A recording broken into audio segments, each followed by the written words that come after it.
कौए के पात का, घोड़े के लात का, नरेंद्र मोदी जी के बात का कोई पता नहीं। ये भारत के संविधान की जीत है। ये बाबा साहब अम्बेडकर का संविधान जिसका चीरहरण भारतीय जनता पार्टी के नेताओं ने किया था, ये उसकी जीत है। वो दूरबीन वाले कहाँ गए? सर में बाल नहीं है, मुंह में दांत नहीं है, वो क्या लड़कियों की सुरक्षा की बात करेगा? जिलेबी वही बनाए, क्रिश्चियनों के साथ वही रहे, किसानों के साथ वही रहे, फ्रांस में वही गए, भीख वही मांगे, और बादल से राडार को वही छुपाए, योग गुरु वही बन गए, धर्म गुरु वही बन जाएंगे। जो हमारे आराध्य हैं वो कहते हैं कि दवाई और डॉक्टर की जरूरत है, और दो कौड़ी का लुच्चा लफंगा पत्रकार गुल्लू ये कहता है कि अस्पताल की जरूरत ही नहीं है। नमस्कार, मैं ब्यूटी गिरी और आप देख रहे हैं नेशनल दस्तक। सुप्रीम कोर्ट ने बड़ा फैसला दिया बिल्किस बानो केस में, और उस फैसले का पूरे देश में स्वागत हो रहा है, खुशियां मनाई जा रही है और कहा जा रहा है कि बुराई पर अच्छाई की जीत हुई है। इसी मुद्दे पर हमारे साथ बातचीत करने के लिए मौजूद हैं पंकज श्रीवास्तव। क्या कहेंगे सर, आज बिल्किस बानो की जीत हुई है, महिलाओं की जीत मानी जा रही है? देखिए, सिर्फ बिल्किस बानो की जीत नहीं है, ये हम सभी 140 करोड़ भारतीयों की जीत है। ये भारत के संविधान की जीत है। ये बाबा साहब अम्बेडकर का संविधान जिसका चीरहरण भारतीय जनता पार्टी के नेताओं ने किया था, ये उसकी जीत है। जब चुनाव था गुजरात में, प्रधानमंत्री जी ने चुनावी फायदा लेने के लिए भारत के संविधान को तार तार किया, और जो कानून में शक्तियां थी उन शक्तियों को छीन करने की कोशिश की गई। एक बार सुप्रीम कोर्ट ने फिर से देश के लोगों का दिल जीता है और सुप्रीम कोर्ट पर भरोसा बढ़ा है, देश की कानून व्यवस्था पर भरोसा बढ़ा है, देश के संविधान पर भरोसा बढ़ा है। आज चर्चा हो रही है उस भाषण की जब प्रधानमंत्री लाल किले से महिला सम्मान, महिला अधिकार की बात करते हैं, महिला सुरक्षा की बात करते हैं, और दूसरी ओर इन्हीं बलात्कारियों को रक्षा दी जा रही है, इन्हें सुरक्षा दी जा रही है। देखिए, प्रधानमंत्री की बात तो कालनेमी राक्षस की तरह है, रावण की तरह है, जो बोलते वो डिफरेंट नहीं करते। प्रधानमंत्री अपने आप को सलमान खान समझते हैं। प्रधानमंत्री के बातों का एक तिल के बरोबर देश की जनता ही नहीं, पूरे विश्व के लोग भरोसा नहीं करते। प्रधानमंत्री एक तिनके के बरोबर, एक बिहार में कहावत है, कौए के पात का, घोड़े के लात का, नरेंद्र मोदी जी के बात का कोई पता नहीं। तो नरेंद्र मोदी जी तीनों लोक में सबसे झूठ बोलने वाले प्रधानमंत्री, झूठलेश्वर प्रधानमंत्री हैं। तो इस प्रधानमंत्री की बात ही नहीं कीजिए। नारी सम्मान कहाँ से होता? चिराग तले अंधेरा। अरे नारी सम्मान तो तब होता जब वो अपनी धर्मपत्नी को लेकर मंदिर के शिलान्यास के समय जाते।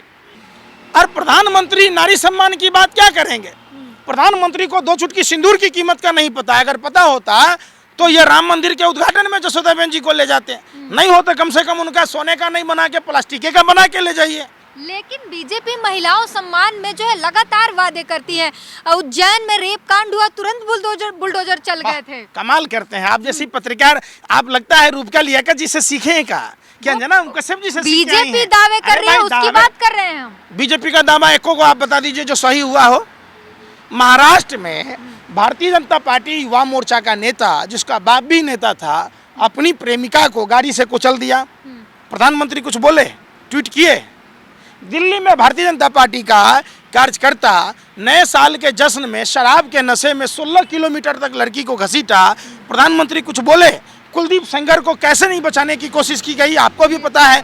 बैन मनीषा में आपको पता है। अभी उत्तर प्रदेश में एक विधायक कैसे जेल गया है। और प्रधानमंत्री पर आरोप लगाया था कपिल मिश्रा, उस कपिल मिश्रा को सजा देने के बजाय कपिल मिश्रा को सम्मान दिया गया, बड़ा ब्रांड एम्बेसडर बनाया गया। जिस लड़की को अगवा करने की बात, चिराग तले अंधेरा, गुजरात से 40,000 से 45,000 लड़कियां गायब हैं, कभी उस पर बात होती है क्या?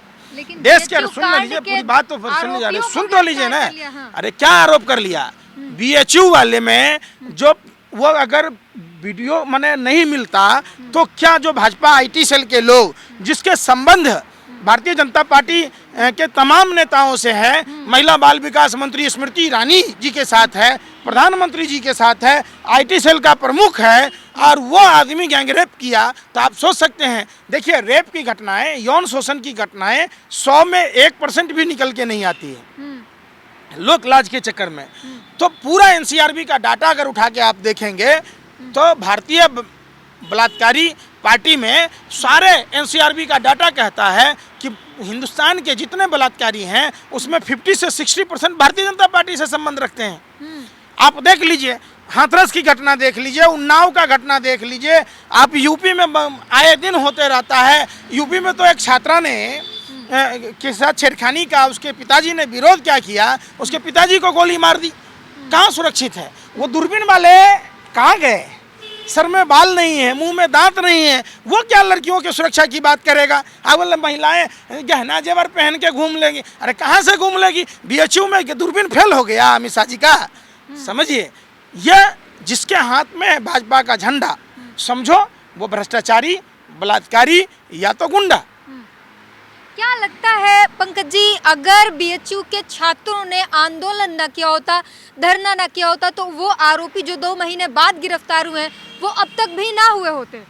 क्या होगा उनका? वो छूट जाएंगे कुछ दिन, कुलदीप सेंगर की तरह पैरल पर।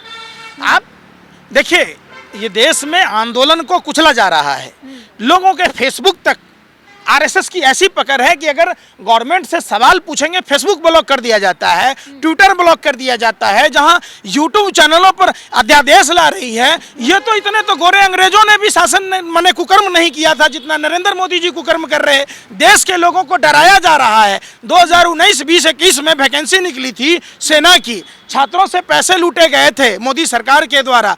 आप बताइए, 80% आबादी हिंदुओं की है। हिंदुओं के पैसे लूटने वाली ये सरकार, कालनेमी के ये लोग हैं, कालनेमी के मानने वाले लोग हैं, रावण के मानने वाले लोग हैं। हिंदू हिंदू कह के वो लड़की कौन थी? हिंदू ही तो थी।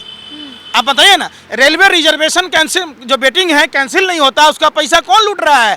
रेलवे लूट रहा है। 80% आबादी हिंदुओं की है, तो पैसा किसका लूटा जा रहा है? मिनिमम बैलेंस के नाम पर लूटा जा रहा है। किसका पैसा लूटा जा रहा है? हिंदुओं का लूटा जा रहा है। तो जागो हिंदू जागो, प्रधानमंत्री की बातों पर एक तिल के बरोबर भरोसा नहीं करने का। क्या लगता है 24 में इसका असर दिखाई देगा? इन सारे कांडों का, जो लोकसभा चुनाव आ रहा है और इस बार चुनाव में असर दिखेगा, जनता क्या अपना फैसला सुनाएगी? बात बताइए, हाँ। आप लोग कैसे असर दिखेगा? छात्र वोट नहीं दे रहा, नौजवान वोट नहीं दे रहा, महिला वोट नहीं दे रही, खिलाड़ी वोट नहीं दे रहा, कर्मचारी वोट नहीं दे रहा, किसान वोट नहीं दे रहा, महिला वोट नहीं दे रहा, तो ईवीएम में कहाँ से जिन आता है? आप बताइए। दूसरी बात, आप पत्रकार हैं, प्रधानमंत्री जी ने स्पीच दिया था कि ईवीएम से चुनाव, भाइयों बहनों मित्रों, तो ईवीएम पर गला फाड़ रहे थे नरेंद्र मोदी जी, तो चुनाव आयोग को नरेंद्र मोदी जी पर एफआईआर करना था, क्योंकि वो उन्होंने भारत को गुमराह करने की कोशिश की। और आज भी उनका स्टेटमेंट है। सुब्रमण्यम स्वामी है, सुब्रमण्यम स्वामी माइक्रोचिप कंट्रोलर कंपनियों से बात किया करते थे। तो आप एक बात बताइए, आज वो माइक्रोचिप कंट्रोलर कंपनियां, जापान की कंपनियां, क्या भाजपा नेताओं चली गई कि वो माइक्रोचिप कंट्रोलर से क्या वो नहीं हो रहा है? आप बताओ। हम नहीं कह रहे, जो बातें प्रधानमंत्री ने खुद अपने स्पीच में कहा है कि माइक्रोचिप कंट्रोलर बनाने वाली कंपनियां हेरफेर करती है, वो वीडियो सुनिए आप। आप अगर ऐसा कहते तो आज क्यों नहीं चुनाव आयोग उस पर संज्ञान लेता है? 20 लाख ईवीएम गायब हैं चुनाव आयोग से। आपने मध्य प्रदेश में देखा होगा, एक जिलाधिकारी पोस्टल बैलेट की गिनती मतगणना से पहले कैसे कर सकता है? ये तमाम चीजें देश को गुमराह किया गया है।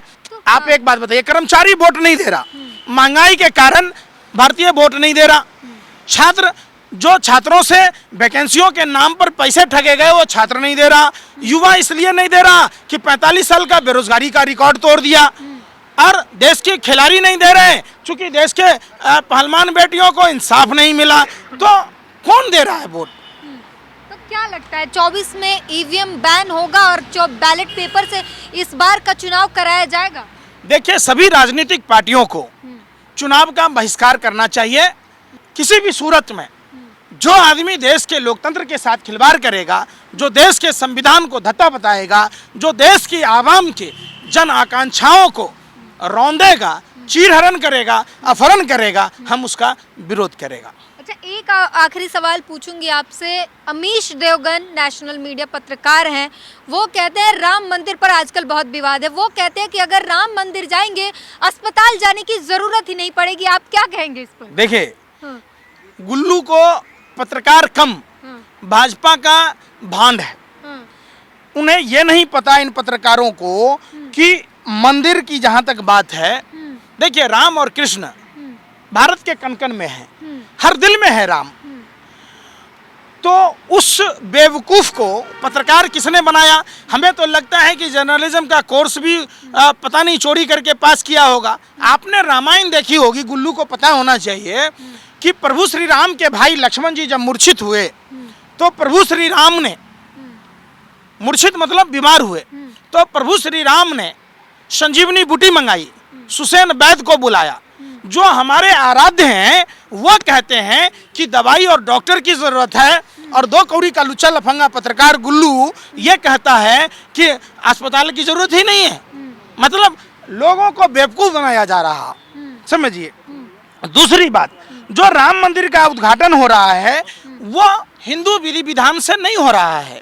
हिंदू विधि विधान के मुताबिक इसका राजनीतिकरण कर रही है भाजपा और प्रधानमंत्री। सबसे पहले कि देखिए, जब आधा अधूरा मंदिर है तो उसका उद्घाटन नहीं होता, उसका शिलान्यास नहीं होता है। चूंकि 2024 का चुनाव है इसीलिए ये किया जा रहा है।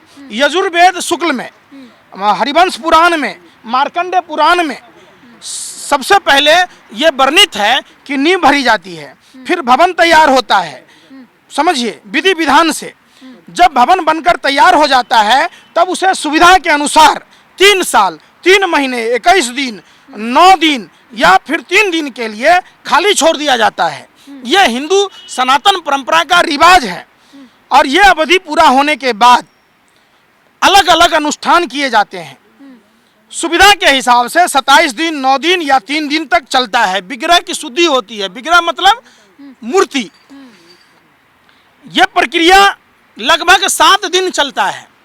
हमको एगो बात बताइए, जैसे मूर्ति का भूवास कराया जाता है, अन्नवास किया जाता है, पुष्पवास किया जाता है, फलवास किया जाता है, जलवास किया जाता है, फिर स्नान, फिर प्राण प्रतिष्ठा, यह जो किया जाता है कम से कम 24 घंटे का समय लगता है।